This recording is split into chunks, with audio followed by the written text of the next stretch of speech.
യേശുക്രിസ്തുവിന്റെ പരിശുദ്ധമായ നാമത്തിൽ എല്ലാ പ്രിയപ്പെട്ടവർക്കും മോർണിംഗ് പുതിയൊരു പ്രഭാത വചന ധ്യാനത്തിലേക്ക് സ്വാഗതം. കഴിഞ്ഞ ദിവസങ്ങളിൽ നമുക്ക് വളരെ അനുഗ്രഹിക്കപ്പെട്ട ആത്മീയ സന്ദേശം, പ്രത്യേകിച്ച് ദൈവത്തിൻ്റെ ആത്മാവ് നമുക്ക് നൽകുന്നതായ അത്ഭുതങ്ങളുടെ വരങ്ങൾ എന്നുള്ള വിഷയത്തെക്കുറിച്ച് നമുക്ക് ചിന്തിപ്പാൻ തക്കവണ്ണം ദൈവം നമ്മെ സഹായിച്ചു. ദൈവം നമ്മുടെ ജീവിതത്തിൽ അത്ഭുതങ്ങൾ ചെയ്യുന്നവനാണ്. കാരണം ഈ പ്രകൃതിയെ സൃഷ്ടിച്ചവനായ ദൈവം ഈ പ്രകൃതിയുടെ നിയമങ്ങളെ മറികടന്നുകൊണ്ട് നമുക്ക് വേണ്ടി പ്രവർത്തിപ്പാൻ ശക്തനാണ് എന്നുള്ള ആ ഒരു വിശ്വാസം, ആ ഒരു തിരിച്ചറിവ് ആണ് ദൈവത്തിൻ്റെ ആത്മാവ് നൽകുന്നതായ ആ അത്ഭുതങ്ങളുടെ വരങ്ങളിലൂടെ നമ്മളിൽ പ്രകടിപ്പിക്കുന്നത്. തീർച്ചയായിട്ടും നമുക്കത് വിശ്വസിക്കാൻ കഴിയണം. ഞാൻ കഴിഞ്ഞ ദിവസം നിങ്ങളോട് പറഞ്ഞല്ലോ, മരിച്ച് 4 ദിവസമായി നാറ്റം വെച്ച ലാസറിന്റെ കല്ലറയുടെ അടുക്കൽ കടന്നു വന്ന് കർത്താവ് യേശുക്രിസ്തു വിശ്വസിച്ചാൽ നിങ്ങൾ ദൈവത്തിൻ്റെ മഹത്വം കാണും എന്ന് പറയുമ്പോൾ, ആ പ്രകൃതിയുടെ നിയമങ്ങളെ മറികടക്കുവാൻ കഴിവുള്ളവനായ അതേ ഈ പ്രപഞ്ചത്തിന്റെ സൃഷ്ടാവായ കർത്താവ് പറയുന്നു, നിങ്ങൾ അത്ഭുതത്തെ കാണും, നിങ്ങൾ ദൈവത്തിന്റെ മഹത്വത്തെ കാണും. ഇന്നും ദൈവത്തിന്റെ ആത്മാവ് അത് ചെയ്യുന്നുണ്ട്. അത് ദൈവം ചെയ്യുന്നത് തൻ്റെ ആത്മാവിനാൽ, ആ ആത്മാവ് നൽകുന്ന വരങ്ങളാൽ ഈ പ്രകൃതിയുടെ നിയമങ്ങളെ മറികടന്നുകൊണ്ട് ദൈവം ഇന്നും പ്രവർത്തിക്കുന്നു. പക്ഷേ നമ്മളൊരു കാര്യം മനസ്സിലാക്കേണ്ടതായിട്ടുണ്ട്.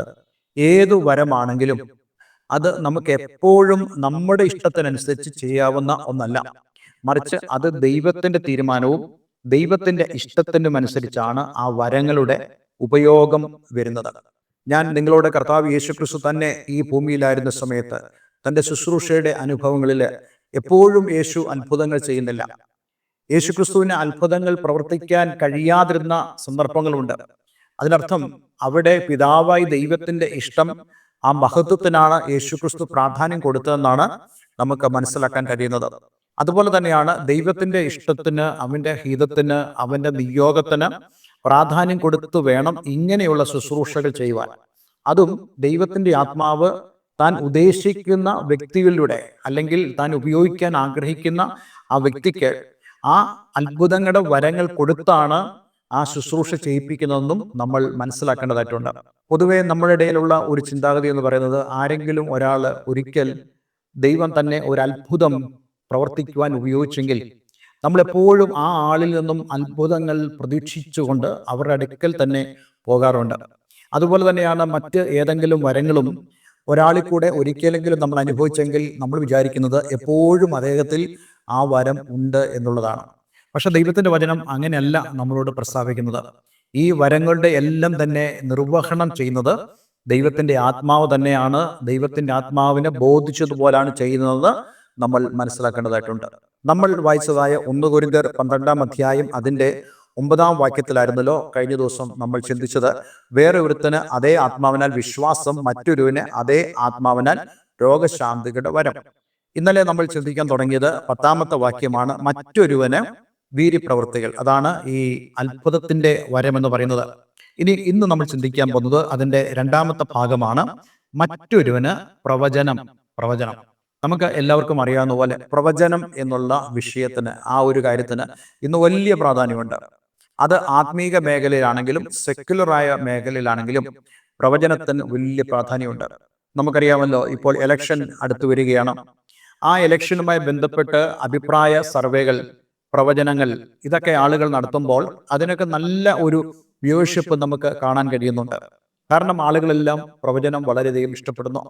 അതുപോലെ തന്നെയാണ് നമ്മുടെ നാട്ടിലൊക്കെ ലക്ഷണം പറയുന്നവരെ കൈനോട്ടക്കാര്, അവരൊക്കെ പറയുന്നത് ഒരു പ്രവചനം എന്ന പോലെ ആളുകൾ എടുക്കുകയും ആ കാര്യങ്ങളിലൊക്കെ പ്രത്യേകമായ കൗതുകവും ഒരു സുഖവും ഒക്കെ ആളുകൾ പുലർത്തുന്നുണ്ട് എന്നുള്ളത് പ്രത്യേകിച്ച് പറയേണ്ടതില്ലല്ലോ.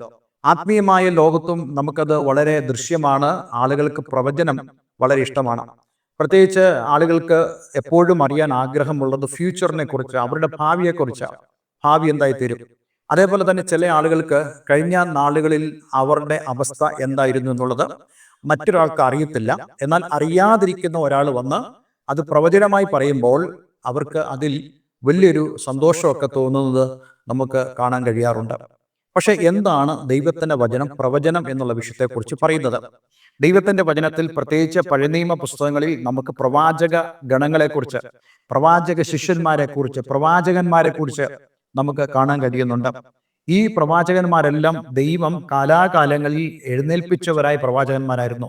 അതെന്തിനു വേണ്ടി ആണെന്ന് ചോദിച്ചു കഴിഞ്ഞാൽ, ദൈവത്തിന്റെ അരുളപ്പാട് അവയിലൂടെ ദൈവം രാജ്യങ്ങളെയും ദേശങ്ങളെയും രാജാക്കന്മാരെയും അധികാരികളെയും അറിയിക്കുന്നതിന് വേണ്ടിയായിരുന്നു അപ്രകാരം പ്രവാചകന്മാരെ ദൈവം നിയമിച്ചത്. അപ്പോൾ അതിന്റെ അർത്ഥം, ദൈവത്തിന്റെ അരുളപ്പാടുകൾ പറയുന്നവരായ ആളുകളാണ് പ്രവാചകന്മാർ. ദൈവികമായ പ്രചോദനം പ്രാപിച്ച് മനുഷ്യരാൽ പറയുന്നതാണ് ഈ പ്രവചനമെന്ന് അപ്പോസ്തലനായ പൗലോസ് തന്നെ പറഞ്ഞിട്ടുണ്ടല്ലോ. അങ്ങനെയാണെങ്കിൽ ഒരു പ്രവാചകൻ എന്ന് പറയുന്നത് അങ്ങനെ തന്നെയാണ്. പ്രവചനം എന്നുള്ളതിന്റെ മൂലവാക്കിന്റെ അർത്ഥം അതുതന്നെയാണ്. ദൈവത്തിൽ നിന്നും പ്രാപിച്ച് ദൈവത്തിന്റെ ഇഷ്ടത്തെയും ദൈവത്തിന്റെ ഹിതത്തെയും ദൈവത്തിന്റെ ആലോചനയും മനുഷ്യരെ അറിയിക്കുന്നവരാണ് ഈ പ്രവാചകന്മാർ എന്ന് പറയുന്നത്. അപ്പോൾ അങ്ങനെയാണെങ്കിൽ ദൈവത്തിന്റെ വചനം, പ്രത്യേകിച്ച് പുതിയ നിയമം, എന്താണ് പ്രവചനത്തെക്കുറിച്ച് പറയുന്നെന്ന് നമുക്ക് ഒന്ന് ചിന്തിക്കുവാൻ ദൈവം ഇന്ന് നമ്മെ സഹായിക്കട്ടെ. 1 കൊരിന്ത്യർ ലേഖനം 14 അധ്യായം അതിന്റെ 3-ാമത്തെ വാക്യം നമ്മൾ ഇങ്ങനെ വായിക്കുന്നുണ്ട്: പ്രവചിക്കുന്നവനോ ആത്മീക വർധനയ്ക്കും പ്രബോധനത്തിനും ആശ്വാസത്തിനുമായി മനുഷ്യരോട് സംസാരിക്കുന്നു. അതായത് പ്രവചനത്തിന്റെ ഉദ്ദേശം എന്താണ്? നമുക്കറിയാം, ധാരാളം പ്രവാചകന്മാർ ഇന്ന് ക്രൈസ്തവ സമൂഹത്തിലുണ്ട്. പക്ഷേ അവർ പ്രവചിക്കുന്നത് അവർക്ക് വേണ്ടിയല്ല എന്നുള്ള കാര്യം നമ്മൾ അടിസ്ഥാനപരമായി മനസ്സിലാക്കണം. അല്ലെങ്കിൽ അത് അവർക്ക് വേണ്ടി, അവരുടെ ഗുണത്തിന് വേണ്ടി ആകരുത്. പൗലോസിന്റെ ഒരു ശുശ്രൂഷ പോളിസി, അതായത് പൗലോസിന്റെ മിനിസ്ട്രിയുടെ ഒരു പോളിസി പൗലോസ് പറയുന്നത് ഞാൻ വളരെയധികം ശ്രദ്ധിക്കാറുണ്ട്. അദ്ദേഹം പറയുന്നു, ഞാൻ എൻ്റെ ഗുണമല്ല മറ്റുള്ളവരുടെ ഗുണം അത്രേ അന്വേഷിക്കുന്നത്. തൻ്റെ ശുശ്രൂഷ അതായിരുന്നു. അതായത് തനിക്ക് വേണ്ടിയല്ല താൻ ശുശ്രൂഷിക്കുന്നത്, മറ്റുള്ളവർക്ക് വേണ്ടിയാണ് താൻ ശുശ്രൂഷിക്കുന്നത് എന്നുള്ള ആ ഒരു വലിയ ചിന്ത. ഇതുപോലെ തന്നെയാണ് പ്രവചന ശുശ്രൂഷയും. പ്രവാചകൻ തനിക്ക് വേണ്ടിയല്ല താൻ ശുശ്രൂഷിക്കുന്നത്, മറ്റുള്ളവർക്ക് വേണ്ടി. അതായത് ദൈവത്തിന്റെ ആലോചന, ദൈവത്തിന്റെ സന്ദേശം, ദൈവത്തിന്റെ ഹൃദയത്തിന്റെ ഇഷ്ടം ദൈവത്തിൽ നിന്നും പ്രാപിച്ചെടുത്ത് മനുഷ്യരോട് അറിയിക്കുക എന്നുള്ളതാണ് പ്രവാചകന്റെ ഇദം പ്രഥമമായ ലക്ഷ്യമെന്ന് പറയുന്നത്. അതിൽ വളരെ പ്രധാനപ്പെട്ട കാര്യമാണ് ധൈര്യത്തോടു കൂടിയുള്ള പ്രസംഗം, ധൈര്യത്തോടു കൂടിയുള്ള പ്രവചനം. അതായത് ആ പ്രവചനം എന്ന് പറയുന്നത് ദൈവത്തിൻ്റെതാണ്, മനുഷ്യൻ്റെത് അല്ല എന്നുള്ളതാണ് അവിടുത്തെ പ്രധാനപ്പെട്ട ആശയം എന്ന് പറയുന്നത്. അതുകൊണ്ട് തന്നെ നമ്മൾ മനസ്സിലാക്കണം, ദൈവം മനുഷ്യരെ ഉപയോഗിച്ചാണ് ഈ ദൂത് സംസാരിക്കുന്നത്. അതുകൊണ്ട് മനുഷ്യൻ ഈ കാര്യങ്ങൾ സംസാരിക്കുമ്പോൾ ദൈവത്തിന്റെ അരുളപ്പാട് പ്രസ്താവിക്കുന്ന പോലെ അവൻ പ്രസ്താവിക്കണം. പ്രവചനം ഇങ്ങനെയേ പ്രവചിക്കാവുന്നൊന്നും വിശുദ്ധ വേദോസം പറയുന്നില്ല. പക്ഷേ പ്രവചിക്കുന്നവൻ ദൈവത്തിന്റെ ആലോചന, ദൈവത്തിന്റെ അരുളപ്പാട് പ്രസ്താവിക്കുന്ന പോലെ അവൻ പ്രസ്താവിക്കണമെന്നാണ് ദൈവത്തിന്റെ വചനം പറയുന്നത്. നോക്കൂ, നമ്മളിവിടെ വായിച്ചതായ ആ വാക്യം 1 കൊരിന്ത്യർ 14:3, പ്രവചിക്കുന്നവനോ ആത്മീയ വർധനയ്ക്ക്. അതായത് ഒരുവന്റെ പ്രവചനം അത് ആത്മീക വർധനവിന് കാരണമായി തീരണം. ഒരു വ്യക്തി കടന്നു വന്ന് പ്രവചിക്കുന്നത് ഒരു സഭ തല്ലിപ്പിരിക്കുന്നതിലേക്കോ ഒരു കുടുംബത്തെ താറുമാറാക്കുന്നതിലേക്കോ നയിക്കുന്നെങ്കിൽ അതൊരിക്കലും ദൈവത്തിൽ നിന്നുള്ള പ്രവചനമല്ല. അതായത് പ്രവാചകൻ ദൈവത്തിന്റെ അതേ ഒരു ധൈര്യത്തോടും ഭാവത്തോടും കൂടെ വേണം അവൻ പ്രവചിക്കുവാൻ. ദൈവത്തിന്റെ സ്നേഹവും ദൈവത്തിന്റെ കരുതലും അവൻ മറ്റുള്ളവരോട് പുലർത്തേണ്ടതും വളരെ ആവശ്യമാണ്. അതേപോലെ തന്നെ ഇവിടെ പറയുന്നു, പ്രബോധനത്തിനും ആശ്വാസത്തിനുമായി മനുഷ്യരോട് സംസാരിക്കുന്നു. പലപ്പോഴും നമ്മുടെ ചുറ്റുപാടുമുള്ള പ്രവാചകന്മാരായ ആളുകൾ, അവർ പലപ്പോഴും ആളുകളോട് സംസാരിക്കുമ്പോൾ അവരുടെ ഉള്ള സമാധാനം കൂടെ നഷ്ടപ്പെട്ടു പോകുന്നതായ അനുഭവങ്ങളുണ്ട്. ഇതൊക്കെ നമ്മൾ കാണുമ്പോൾ നമ്മളൊരു കാര്യം മനസ്സിലാക്കണം. ഏതൊരു പ്രവാചകനാണെങ്കിലും, ഏതൊരു പ്രവാചക ദൂതാണെങ്കിലും അത് ദൈവവചനത്തിന് അടിസ്ഥാനമായിട്ടാണോ എന്നുള്ളതും നമ്മൾ പരിശോധിക്കണം. അത് ഈ ഒരു പ്രവചന ശുശ്രൂഷയുടെ കാര്യത്തിൽ മാത്രമല്ല, മറ്റേത് ശുശ്രൂഷയാണെങ്കിലും.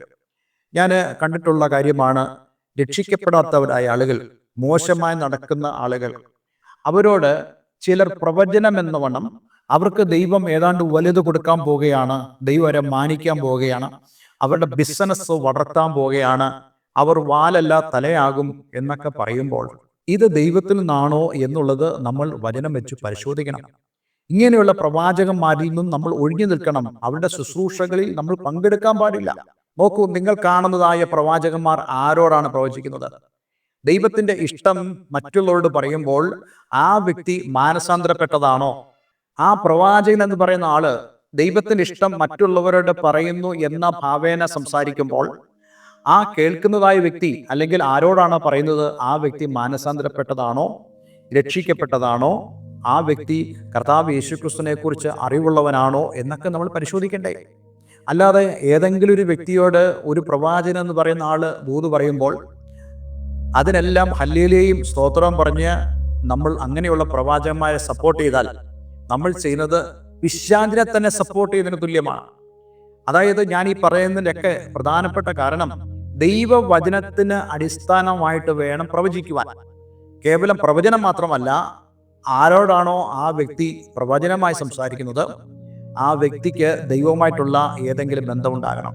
അല്ലെങ്കിൽ ആ വ്യക്തി ദൈവത്തിലേക്ക് കടന്നു വരാനുള്ള താല്പര്യമുള്ള ആളായിരിക്കണം, അതിന് വാഞ്ചയുള്ള ആളായിരിക്കണം എന്നുള്ളതും നമ്മൾ കണക്കിലെടുക്കേണ്ട പ്രധാനപ്പെട്ട കാര്യമാണ്. റോമാലേഖനം 12:6 അപ്പോസ്തലൻ പൗലോസ് ഇപ്രകാരം പറയുന്നു: ആകയാൽ നമുക്ക് ലഭിച്ച കൃപയ്ക്കൊത്തവണ്ണം വെവ്വേറെ വരമുള്ളതുകൊണ്ട് പ്രവചനമെങ്കിൽ വിശ്വാസത്തിന് ഒത്തവണ്ണം. അപ്പോൾ എങ്ങനെയാണ് ഒരാൾ പ്രവചിക്കുന്നത്? വിശ്വാസത്തിന് ഒത്തവണ്ണമാണ് പ്രവചിക്കുന്നത്. കഴിഞ്ഞ ദിവസം വിശ്വാസത്തിന്റെ അളവുകളെക്കുറിച്ച് ഞാൻ നിങ്ങളോട് ചെറുതായി ഒന്ന് സംസാരിച്ചിരുന്നു. ഇവിടെ പൗലോസ് അതുതന്നെയാണ് പറയുന്നത്. നമുക്ക് ലഭിച്ച കൃപയ്ക്കൊത്തവണ്ണം വെവ്വേറെ വരം ഉള്ളതുകൊണ്ട് പ്രവചനമെങ്കിൽ വിശ്വാസത്തിനൊത്തവണ്ണം. ബാക്കി കാര്യങ്ങൾ താഴോട്ട് പറയുന്നുണ്ട്, എന്നാൽ നമുക്കത് ആവശ്യമില്ലാത്തതുകൊണ്ടാണ് ഞാൻ ഇവിടെ കൊണ്ട് നിർത്തുന്നത്. പ്രവചിക്കുന്ന ഒരാൾക്ക് ദൈവവുമായിട്ടുള്ള ഒരു അഭേദ്യമായ ആത്മീയമായ ബന്ധം ഉണ്ടാകണം. അല്ലാതെ ഏതെങ്കിലും ലക്ഷണം കണ്ടുകൊണ്ടോ ഏതെങ്കിലും ഒരു പ്രചോദനം കൊണ്ടല്ല നമ്മൾ പ്രവചിക്കേണ്ടത്, ശുശ്രൂഷിക്കേണ്ടത്. അത് തികച്ചും നമുക്ക് ലഭിക്കുന്നതായ ദൈവകൃപയുടെ അടിസ്ഥാനത്തിലും വിശ്വാസത്തിന്റെ അടിസ്ഥാനത്തിലുമായിരിക്കണം പ്രവചിക്കേണ്ടത്. അപ്പോസ്തല പ്രവൃത്തിയുടെ പുസ്തകങ്ങളിൽ പ്രവചന ശുശ്രൂഷയുടെ വലിയ ആഴങ്ങൾ നമുക്ക് കാണാൻ കഴിയുന്നുണ്ട്. അപ്പോസ്തല പ്രവൃത്തി 21 അധ്യായം അതിന്റെ 10 മുതൽ 11 വരെയുള്ള വാക്യങ്ങൾ വായിക്കുമ്പോൾ, ഞങ്ങൾ ഇവിടെ വളരെ ദിവസം പാർത്തിരിക്കുമ്പോൾ അഗബസ് എന്ന ഒരു പ്രവാചകൻ യഹൂദയിൽ നിന്ന് വന്നു.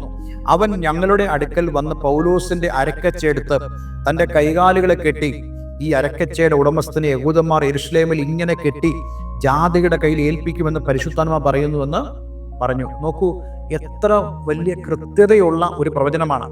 പിന്നീട് അപ്പോസ്തലൻ പൗലോസിന്റെ ജീവിതത്തിൽ ഇത് സംഭവിച്ചു എന്നുള്ളതും നമുക്ക് കാണുവാൻ കഴിയുന്നുണ്ട്. ഇവിടെ ഈ പ്രവാചകൻ എന്താ ചെയ്യുന്നത്? തനിക്ക് ലഭിച്ചതായ ആ ദർശനത്തെ, ആ ഒരു പ്രവാചക ദൂതിനെ, ദൈവത്തിന്റെ ആലോചനയെ അദ്ദേഹം ദൃശ്യവൽക്കരിച്ചുകൊണ്ട് അവിടെ സംസാരിക്കുകയാണ്. വളരെ കൃത്യമായ പ്രവചനം നടത്തുക. ഇത് ദൈവത്തിൽ നിന്നുള്ള ആലോചനയാണ്. അതുകൊണ്ട് എന്നെ കേൾക്കുന്ന പ്രിയമുള്ളവരെ, ദൈവം നമ്മെ ഇങ്ങനെയും ഉപയോഗിക്കും എന്നുള്ളതാണ് ഞാൻ ഈ ഒരു സന്ദേശത്തിലൂടെ നിങ്ങളോട് പറയാൻ ആഗ്രഹിക്കുന്നത്. അതായത് നമ്മൾ ഓരോരുത്തരും ഇപ്രകാരമുള്ള ആത്മീയമായ അനുഭവങ്ങളെ അനുഭവിക്കുന്നവരായി തീരണം. ദൈവം നമ്മളോട് ഇന്ന് സംസാരിക്കുന്നതായ വിവിധ മേഖലകളെക്കുറിച്ച്, വിവിധ രീതികളെക്കുറിച്ച് നമ്മൾ മനസ്സിലാക്കേണ്ടതായിട്ടുണ്ട്.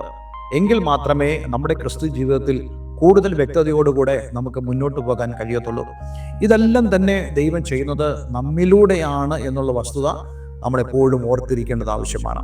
ഞാൻ നിങ്ങളോട് കഴിഞ്ഞ ദിവസം പറഞ്ഞല്ലോ, നമ്മൾ ചെയ്യുന്നതായ പ്രവൃത്തികളെ കൂടുതൽ മികവുറ്റതാക്കി മാറ്റുവാൻ ദൈവത്തിൻ്റെ പരിശുദ്ധാത്മാവ് നമുക്ക് നൽകുന്ന വരങ്ങളാണ് ഇത് ഓരോന്നും എന്നുള്ളത് നമ്മൾ മനസ്സിലാക്കണം. നമ്മൾ ഒരാളോട് പ്രവചനമായി സംസാരിക്കുമ്പോൾ ഒരുപക്ഷെ അത് ദൈവം ആ വ്യക്തിയിൽ അപ്പോൾ ചെയ്യുന്ന പ്രവൃത്തിയുടെ ഭാഗമായിരിക്കാം, അല്ലെങ്കിൽ ആ വ്യക്തിയുടെ ജീവിതത്തിൽ ഭാവിയിൽ സംഭവിക്കുന്ന കാര്യമായിരിക്കാം. ഇതെല്ലാം തന്നെ നമ്മിലൂടെയാണ് ദൈവം പ്രവർത്തിക്കുന്നത്.